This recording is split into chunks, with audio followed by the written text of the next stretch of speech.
Donc bonjour et bienvenue dans cette vidéo. Ici on va voir comment mettre en place différents formulaires sur votre blog et ainsi faire un split test pour savoir quel est le formulaire qui fonctionne le mieux. Je tiens à remercier tout simplement Sébastien Gourrier de m'avoir accordé un peu de temps pour me montrer comment mettre tout ceci en place. Donc maintenant on va tout simplement se diriger sur son compte EG comme je suis ici et on va aller tout simplement dans l'onglet de gauche, cliquer sur formulaire et créer un formulaire. On va ensuite sélectionner par exemple une liste. Donc on va cliquer sur le petit plus. Et là, vous avez bien sûr le prénom que vous allez rendre obligatoire, oui ou non, c'est à vous de voir. Mais surtout, très très important, cochez ici le champ personnalisé 1 et vous le rendez obligatoire. Voilà, donc là vous avez le texte du bouton. Vous pouvez également employer une image pour votre bouton, mais ce n'est pas ici le cas de la vidéo. Donc on va cliquer sur continuer. Et là, on va montrer des tailles du champ personnalisé. Voilà, donc un champ de texte court qui est coché par défaut. Donc venez surtout sur un champ non visible, hidden. Et là, vous allez rentrer par exemple, si c'est formulaire, c'est un exemple, un formulaire, header. On va l'appeler comme ceci. Et on va faire, cliquer ici pour continuer. On va aller sélectionner le formulaire qui m'intéresse. Donc si c'est dans un header, par exemple, on va descendre et prendre un formulaire très simple. Voilà, choisir cette couleur. Voilà, donc là on a le formulaire. Donc si on vient dans le code source, hein, vous pouvez le récupérer. Et on va aller tout simplement le tester. Donc en cliquant sur les liens, puisque maintenant LG Autorépondeur vous propose aussi une page spécialement dédiée à votre formulaire. Donc on va copier le lien. Je vais cliquer ici. Donc vous voyez, formulaire simple. Donc là, on va rentrer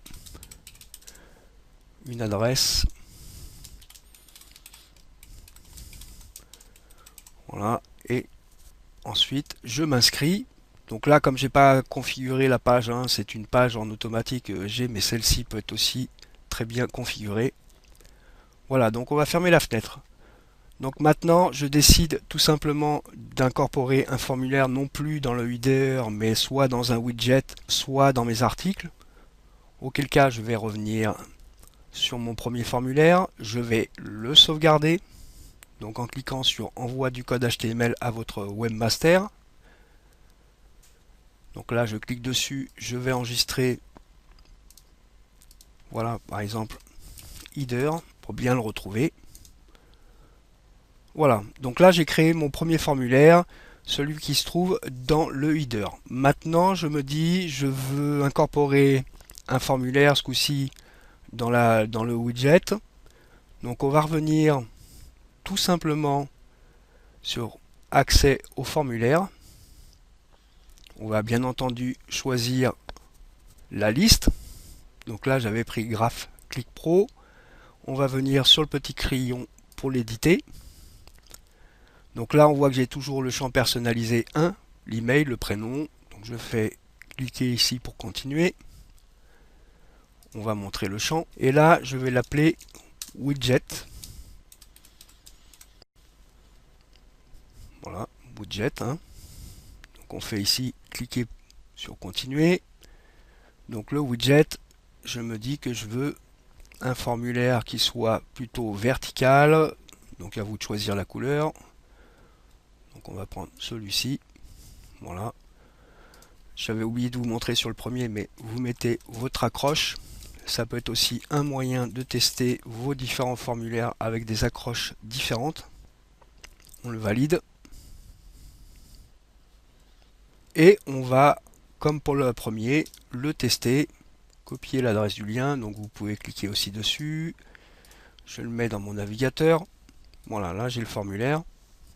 Donc bien entendu, comme c'est sur la même liste, on va mettre une adresse différente. Et je clique sur je m'inscris. Donc là, vous voyez, l'adresse est déjà inscrite. Donc on va mettre une autre adresse.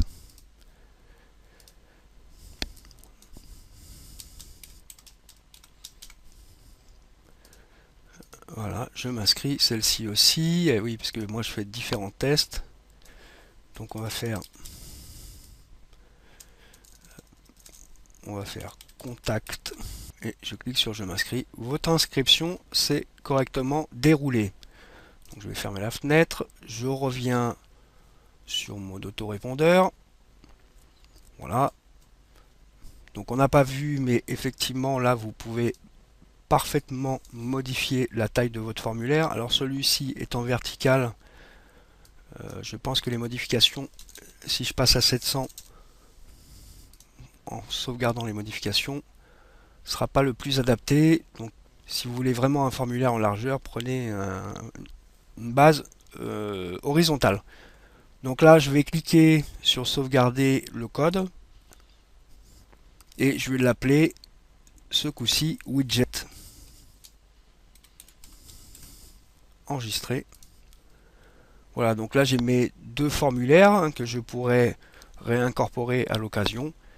Et donc maintenant on va venir voir comment ça se passe pour avoir les statistiques concernant vos différents formulaires.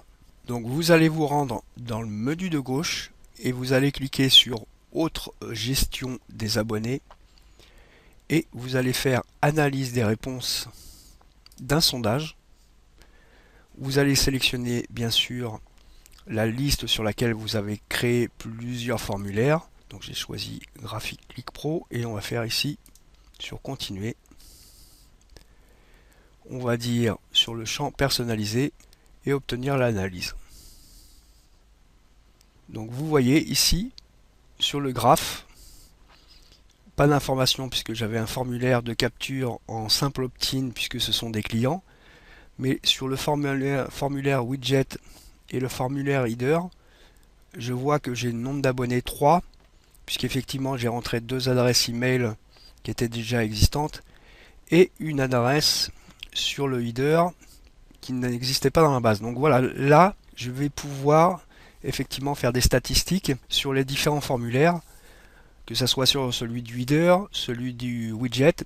Bien sûr, si je crée un nouveau formulaire concernant les articles, à ce moment-là je l'appellerai formulaire-article, que je mettrai en place sur les articles.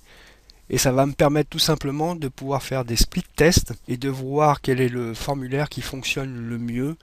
Alors ça peut être effectivement par rapport à l'emplacement, mais ça pourrait être aussi par rapport à votre accroche, par rapport à la couleur, par rapport à la forme de votre formulaire. Donc ça c'est vraiment très intéressant de mettre ça en place si vous avez un blog ou un site, de mettre différents formulaires pour pouvoir faire du test et voir celui qui fonctionne le mieux.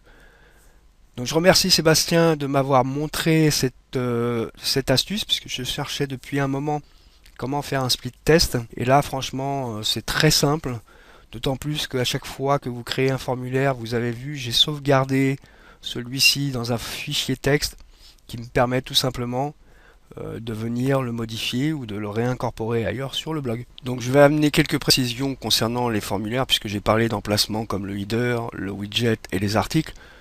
Donc le header c'est ici, donc comme ce template pour WordPress a été développé sous Artister, il est assez simple d'intégrer, comme on le voit ici, un formulaire.